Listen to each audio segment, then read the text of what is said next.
का स्वागत है हमारे इस यूट्यूब चैनल पे। जैसा कि आप जानते हैं कि मैं डीएलएड फर्स्ट सेमेस्टर के स्टूडेंटों के लिए मैथ के बुक को कंप्लीट करा रही हूँ और उनके सिलेबस के अकॉर्डिंग देखा जाए तो आपका यूनिट 1 से यूनिट 5 तक कंप्लीट हो चुका है और इस टाइम यूनिट 6 चल रहा है। यूनिट 5 का जो लास्ट में हर एक यूनिट के लास्ट में जो एक्सरसाइज दिए गए हैं वो भी आपका सॉल्व हो चुका है और यूनिट 6 का एक पार्ट हो चुका है। आप अगर नहीं देखे हैं तो पिछला वीडियो जाके देख लीजिए। जिसमें मैंने आपको भाज्य संख्या और अभाज्य संख्या क्या होती हैं, ये चीज़ें मैं आपको उसमें बताई हुई थी। आपको यूनिट 6 देखने से अंदाज़ा लग जाता होगा कि इसमें क्या-क्या हमको पढ़ना है, तो भाज्य-अभाज्य संख्या हम पढ़ चुके हैं और लघुत्तम समापवर्तक, महत्तम समापवर्तक हमें पढ़ना है, ओके? अब यूनिट 6 में जब हम जाएँगे तो देखेंगे आपको दिखा देती हूँ मैं यहाँ पे यूनिट 6 का, तो यूनिट 6 का सारी चीज़ें मैं बता चुकी थी आप लोगों को, ठीक? आज हम महत्तम समापवर्तक पढ़ने से पहले कुछ चीज़ें हैं जो इम्पोर्टेंट हैं, इसे हमें पढ़ना है, तो देखिए यहाँ पे क्या लिखा है, उसे आप हेडिंग लगाइएगा। सभाज्य संख्या क्या होता है और अभाज्य गुणनखंड क्या होता है, ये चीज़ें मैं आप लोग को आज सिखाऊँगी, ओके? तो चलिए हेडिंग लगाइएगा। अगर आप नोट्स बना रहे हैं तो नोट डाउन करिएगा। सभाज्य संख्या क्या होती है, जिसे हम इंग्लिश में क्या कहते हैं, को-प्राइम नंबर, ओके? तो अभाज्य संख्या तो आप समझ ही गए हैं कि अभाज्य संख्या क्या कहलाती है, तो वे संख्याएँ जिसमें क्या होते हैं बताइए जल्दी? केवल एक और वह संख्या स्वयं को छोड़कर अन्य कोई भी अपवर्तक न हो, वे संख्याएँ अभाज्य संख्या कहलाती हैं। मीन्स कि केवल 2 ही संख्याएँ क्या होती हैं, अपवर्तक होती हैं। कौन-कौन? एक होता है और एक खुद होता है। जैसे मैं आपको एग्ज़ाम्पल लेके कल बताई भी थी, 1 हो गया, 3 हो गया, आपका 5 हो गया, 7 हो गया, ऐसा क्या है प्राइम नंबर है आपके, ओके? जैसे आपका देख लीजिए, जैसे 3 का है तो 3 किस-किस से विभाजित होगा? 1 से विभाजित होगा और एक खुद से, जैसे 3 से। मतलब एक को क्या नाम है? प्राइम नंबर है। लेकिन आज हम क्या सीखेंगे? Co-prime number. तो ध्यान से समझिएगा ये चीज़ें। बहुत ही कन्फ्यूजन वर्ड है आपका, एक कन्फ्यूज़ कर देता है बच्चों को कि क स उइस पहले इस चीज़ को समझिए क्या होता है। कि इसको मैं पहले अरेंज कर दूँ। 2 नंबर्स का यदि कोई 2 नंबर्स आप ले रहे हैं, तो उन 2 नंबर्स का अपवर्तक लिख लीजिए, ठीक? और अपवर्तक लिखना तो जानते हैं और अपवर्तक लिखने के बाद यदि वे दोनों संख्याओं में 1 के अलावा कोई और नंबर्स कॉमन नहीं होते हैं, तो वे 2 नंबर्स को प्राइम नंबर कहलाते हैं। ध्यान से समझिएगा, मैं यहाँ पे एग्ज़ाम्पल लेके एक आपको बताती हूँ। जैसे यहाँ पे 2 नंबर्स कौन-कौन सा है? 2 और 3, ठीक? 2 और 3 है ना, 2 का अपवर्तक देखेंगे क्या है, 1 और 2 है, ठीक? ऐसे ही 3 का अपवर्तक क्या है, 1 और 3। तो 2 और 3 के अपवर्तक में आप देखेंगे तो 1 को छोड़कर कोई और कॉमन है क्या? नहीं ना, मीन्स कि 2 और 3 क्या है, आपस में को-प्राइम नंबर हैं, ठीक? चलिए नेक्स्ट एक और हम एग्ज़ाम्पल समझ लेते हैं कि 4 और 9 लिखते हैं, जैसा कि दिया गया है। तो 4 का अपवर्तक क्या होता है बताइए? आप लिख लीजिएगा, 1, 2, 4 अपवर्तक होता है। ऐसे ही 9 का अपवर्तक लिख लीजिए, 1, 3, 9।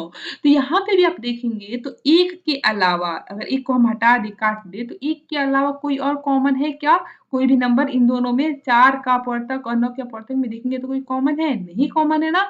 मीन्स कि आपका 4 और 9 क्या है? को-प्राइम नंबर मीन्स अभाज्य संख्या है। बात समझ में आया?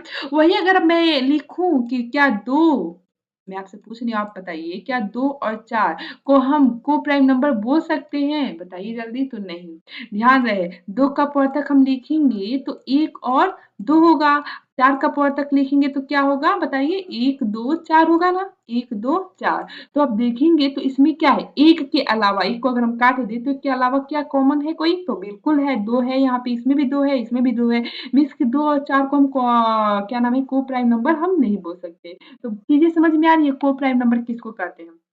एक और चीज़ हिंट आप याद रख सकते हैं आप, या तो आपको आती लघुत्तरीय प्रश्न पूछा जाए तो आप ऐसे बाकायदा सॉल्व करिए, अपवर्तक लिखिए, बताइए कि इसमें 1 के अलावा कोई और नंबर्स कॉमन नहीं है, इसलिए हम 4 और 9 को क्या बोला है, को-प्राइम नंबर बोल रहे हैं, ओके? लेकिन अगर आपको ऐसे ऑब्जेक्टिव में पूछ दे रहा है, आपको बस डायरेक्ट ट्रिक करना है, तो आप ऐसे हिंट में लगा के देख सकते हैं कि 11 और 13 किसी भी नंबर से विभाजित, जैसे हम 4, 9 को 11, 13 तो बता ही नहीं हूँ, जैसे 4 9 ले तो 4 9 में 1 के अलावा कोई भी ऐसा नंबर्स ना हो जिसे 4 और 9 सेम नंबर से कट जाए, ठीक? जैसे यहाँ पे 2 और 4 है तो 2 इससे भी कट जाएगा, इससे भी कट जाएगा ना, मीन्स कि कोई प्राइम नंबर नहीं है। कोई भी मतलब 2 नंबर्स क्या होना चाहिए, उनमें कोई भी कॉमन नहीं होना चाहिए, कोई भी नंबर से कटना नहीं चाहिए एक को छोड़ के। जैसे 11-13 हो गया, तो 11-13 का आप जब अपवर्तक लिखेंगे तो 1 11-13 का भी 1 13 ठीक? तो ये क्या हो गया 11-13 आपस में क्या है को-प्राइम नंबर। ध्यान दें यहाँ पे, अब ज़रूरी नहीं है कि को-प्राइम नंबर आप लिख रहे हैं तो उसमें जो दोनों नंबर्स हैं प्राइम नंबर ही हों। ये ज़रूरी नहीं है, इस चीज़ को आप नोट डाउन करिएगा। बहुत बच्चे क्या करेंगे, जैसे अगर उनसे पूछा जाता है कि 4 और 9 यहाँ पे पूछ लिया जाए अगर उनसे, क्या 4 और 9 को-प्राइम नंबर हैं, अभाज्य संख्या है? तो उस वक़्त भी कहेंगे कि 4 तो अभाज्य संख्या नहीं है, मतलब कि 4 और 9 भी अभाज्य संख्या नहीं है, जो कि गलत हो जाएगा, आपका आंसर गलत हो जाएगा। भले ही देखिए 4 भले ही सब अभाज्य संख्या नहीं है, ध्यान रहे भले ही 4 है अभाज्य संख्या नहीं है, लेकिन 4 और 9 का जो जोड़ा है उसका अभाज्य संख्या है। क्यों? क्योंकि 4 और 9 के कोई भी अपवर्तक कॉमन नहीं है, एक को छोड़कर। एक तो जाहिर सी बात है एक सभी नंबर्स को काट देगा, तो एक को छोड़कर कोई भी अपवर्तक 4 और 9 का कॉमन नहीं है। इस वजह से हम क्या कहेंगे 4 9 आपस में को-प्राइम नंबर हैं, इस चीज़ को ध्यान रखिएगा।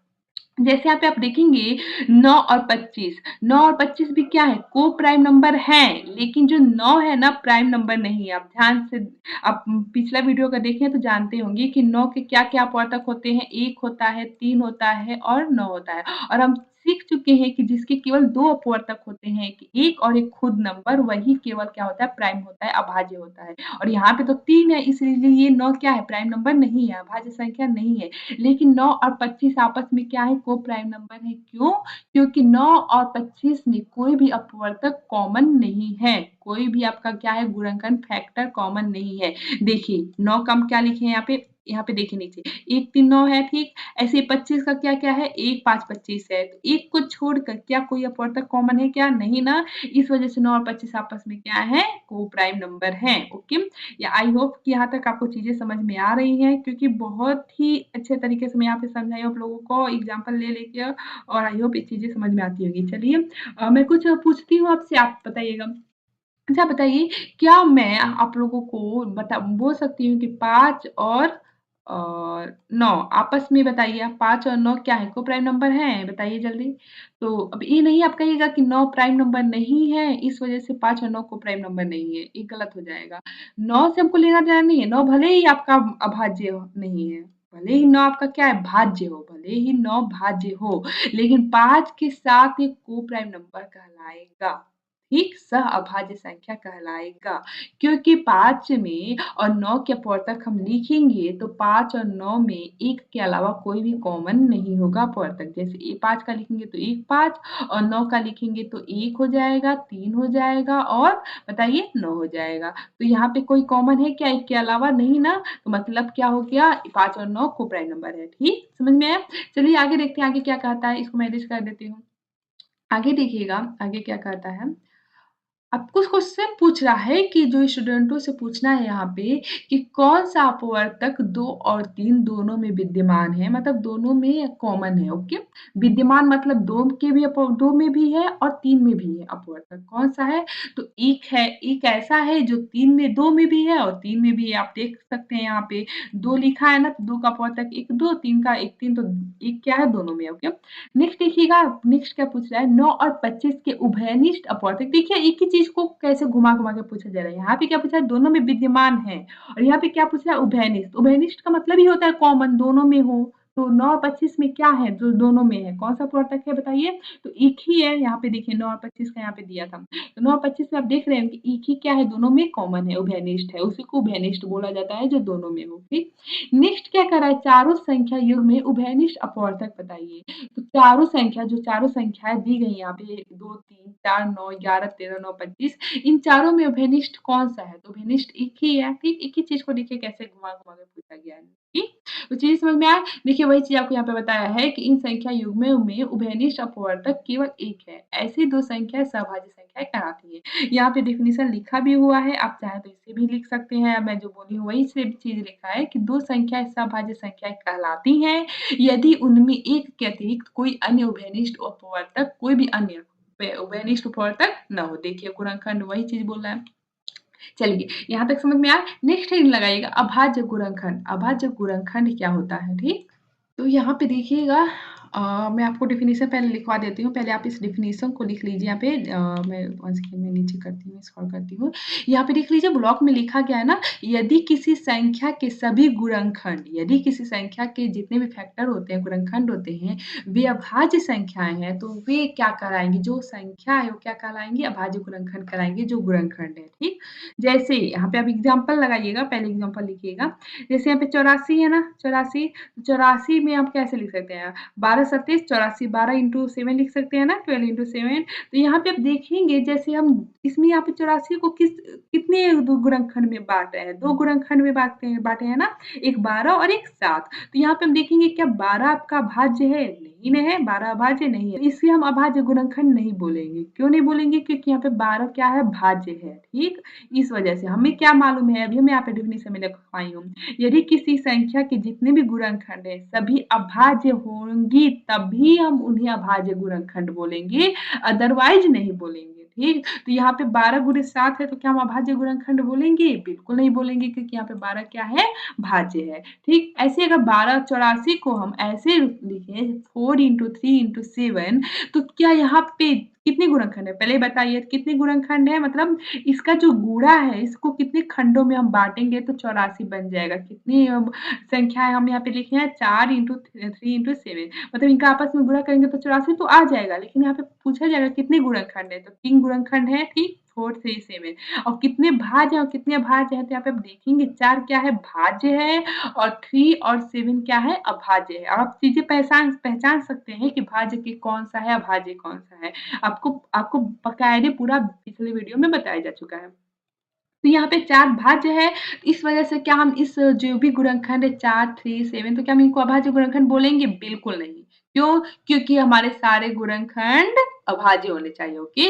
वही अगर हम 84 को ऐसे लिखें 2 इंटू 2 इंटू मतलब 2 गुणे 2 गुणे 3 गुणे 7 ऐसे अगर हम लिखें तो क्या यहाँ पे सारे जितने भी कितने गुणनखंड है? पहले बताइए यहाँ पे कितने गुणनखंड है? 4 गुणनखंड है, ओके? और जो चारों गुणनखंड हैं वो भाज्य हैं कि अभाज्य हैं? तो आप देखेंगे जो चारों के चारों हैं वो अभाज्य हैं, इसमें कोई भी भाज्य नहीं है। तो चारों अगर अभाज्य हैं तो क्या हम इन्हें अभाज्य गुणनखंड बोल सकते हैं? तो बिल्कुल बोल सकते हैं। समझ में आया? तो अगर कोई आपको नंबर्स दे दिया जाए और कहा जाए इसका अभाज्य गुणनखंड बताइए, तो ये नहीं आप ऐसे शॉर्ट में लिख देंगे हाँ 12 सत्ते भी 84 होता है।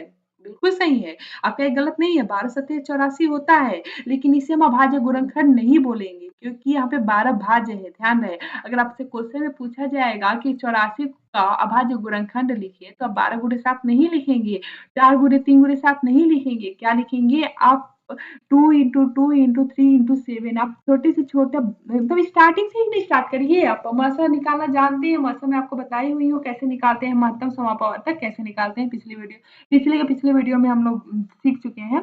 तो आप स्टार्टिंग से स्टार्ट करिए ना, ऑटोमेटिक आपको मिल जाएगा। क्यों 4 से स्टार्ट करना, क्यों 12 से स्टार्ट करना?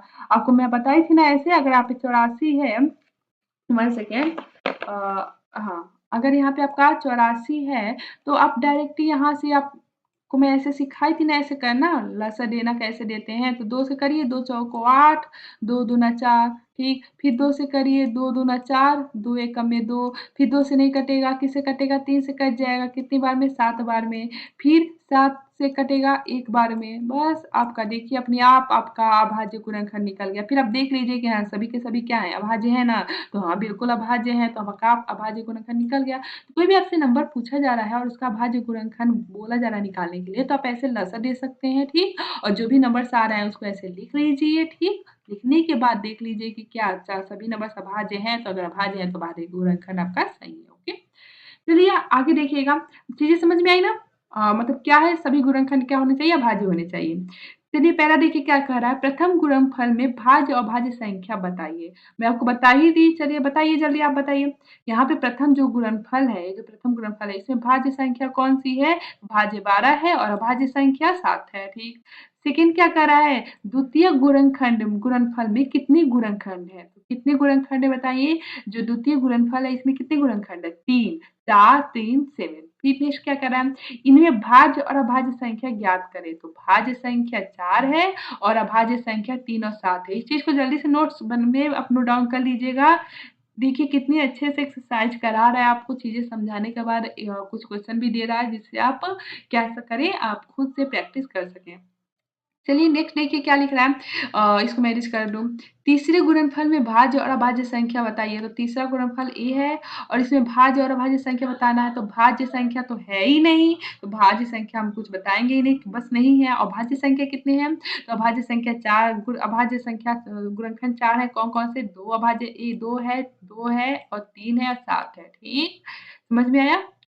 अभी नहीं अगर आपसे पूछा जाए कि कितनी गुणनखंड हैं, तो ये 2 बार लिखा है तो आप एक ही बार काउंट करेंगे और यहाँ पे आप कह देंगे कि 1, 2, 3 गुणनखंड है, नहीं। आपको हर एक नंबर काउंट करना है, भले ही वो रिपीट हो रहा है तो क्या आपको उसे काउंट करना ही करना है। तो 1, 2, 3, 4, 4 गुणनखंड है, ओके। तो आपको ये चीज़ें समझ में आए, ठीक? और आप इसे नोट डाउन कर लीजिएगा, ओके। और नेक्स्ट टॉपिक क्या है आपका? नेक्स्ट टॉपिक है आपका महत्तम समापवर्तक। ये हम नेक्स्ट वीडियो में पढ़ेंगे। नेक्स्ट वीडियो में महत्तम समापवर्तक क्या होता है और इसे कैसे निकालते हैं महत्तम समापवर्तक। महत्तम समापवर्तक तो हम सीखे ही थे। हम भाग विधि देखिए यहाँ पे लिखा है भाग विधि, जो हम आपको बताए थे पिछले के पिछले वीडियो में। गुणनखंड बीच में आ गया था टॉपिक तो मैं आपको बता दी थी, लेकिन देखिए यहाँ पे बकायदा गुणनखंड विधि से अगर आपको पूछा जाए महत्तम समापवर्तक निकालना तो कैसे निकालेंगे, और अगर भाग विधि से पूछा जाए महत्तम समापवर्तक निकालना तो कैसे निकालेंगे, ये चीज़ें हम आगे वाले वीडियो में, आगे वाले क्लास में हम पढ़ेंगे। तो एक भी वीडियो स्किप मत करिएगा और नोट डाउन करते चलिए। और आज के लिए इतना ही, मिलते हैं नेक्स्ट क्लास में। धन्यवाद। और अगर वीडियो आज पसंद आ रहा है तो चैनल को लाइक करें, सब्सक्राइब करें और अधिक से अधिक लोगों के पास शेयर करें। धन्यवाद।